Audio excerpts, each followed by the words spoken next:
Devam hürmetli vatandaş.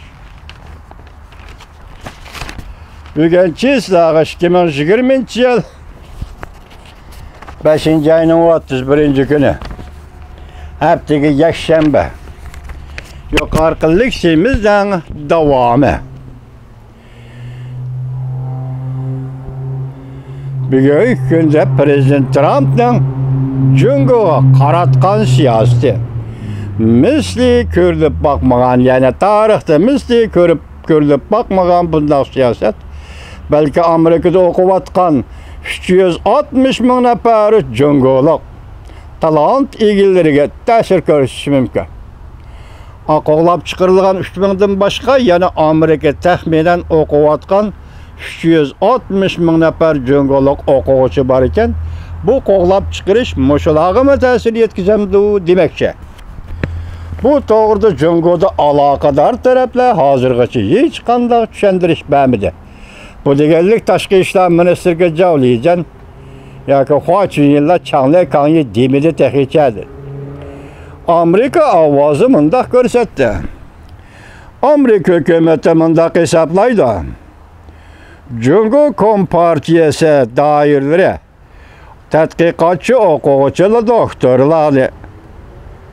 doktora ochdilar orqali Amerikaning sazgor texnikalari va aqliy mulk boyligini qo'lga keltirdi. Ve Amerika'nın davlat bexatarligiga tahdid paydo qildi. Shunlashqa Jungoning harbiy tarafga bog'lanishlik tadqiqotchi o'quvchilarining viza elishi endi cheklandi. Aloqador taraflarning statistikasiga asoslanganda bu siyosatning ta'siriga uchraydigan o'quvchilarning soni 3000 nafar. Hozircha konkret bo'lganda 3000 nafar. New York vaqt gazeti xabar berib, mundaq ko'rsatdi. Taxminan 360 bin nafar Jungoluk o'quvchi Amerikada o'qiyotdi. Yuqorqi 3 bin nafar bularning ichida faqat 1% egallaydi. Lekin bu kishilar muhim tadqiqot bilan shug'ullanyapti. Bu Amerika tarafining tunji qatam zo'r bir turkum Jungoluk o'quvchilarni Amerikadan qo'g'lab chiqarishi bo'lib hisoblanadi. Jungo harbiy tarafga aloqador o'quvchilar qo'llangan tadbirlarda Federal tekshirish idorasi Bostonda o'qiyotgan bir nafar Jungoluk o'quvchi Yiyanching ismli o'quvchiga uqtirish qildi. Bu o'quvchi viza iltimosi qilganda Jungo ozodlik armiya harbiy taraf bilan bo'lgan munosabatlarni yoshirgan. Yiyanching ilgirki Jungoning davlat mudofaa fan texnika universitetida o'qigan o'quvchi ekan. Navbatda Jungo aloqador taraflar bu ish to'g'risida hech qanday tushuntirish bergani yo'q. Jungoning Amerika turishliq bosh elchixonasi 5. ayning 30 kuni o'zining to'r betida mundaq ko'rsatdi. Shart kutishadigan o'quvchilar CA 818 vaqtliq yo'lovchilar aeroplaniga o'tirib Washingtondan Guangdongga qaytib ketsa bo'ladi.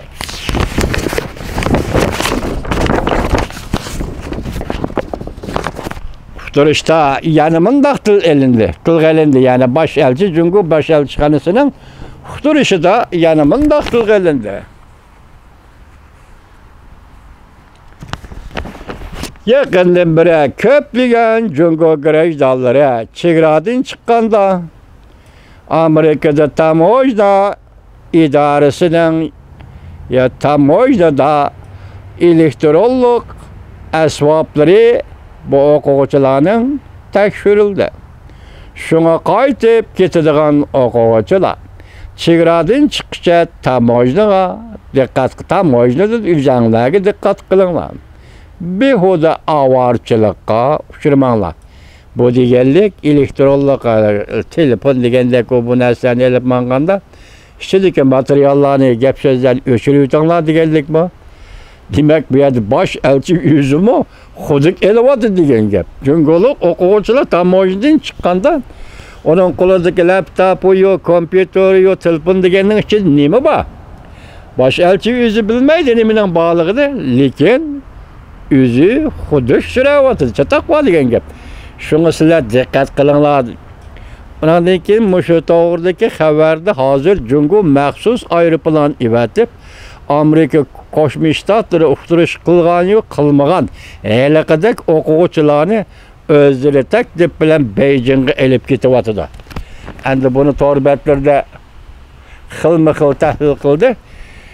Lekin gap nada hozir siz shuning diqqat qiling, hurmatli vatandoshim. O'quvchilarni qaytarib etdi degan gap. Aning ustiga biz boshda aytdik, nima dedik? Amerikada bozorga chiqqan Jungo shirkatlarini tekshirish, tadqiq qilish dedik. Endi uning iqtisodiy jihatdan qanday chora qo'llanadi? Ularning xatoligi bo'lamdi, bo'lmamdi? Lekin ular Amerikada tijorat, savdo faoliyati bilan shug'ullanganda Amerikaning qonunlariga, qoida nizomlarga amal qildimi? yoki buzg'unchilik qildimi?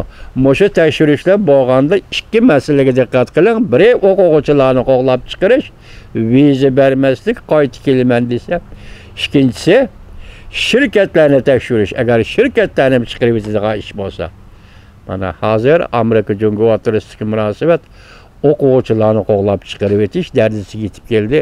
Bu munosabatning intayin nozik bir bosqichga, nozik bir davrga kirib qolganligini Amerika Jungo o'rtasida buni ko'rsatib turdi, hurmatli vatandoshlar. Tuvanda biz ozgina sizlar bilan fikrlashib, muhokama qilib boqamiz.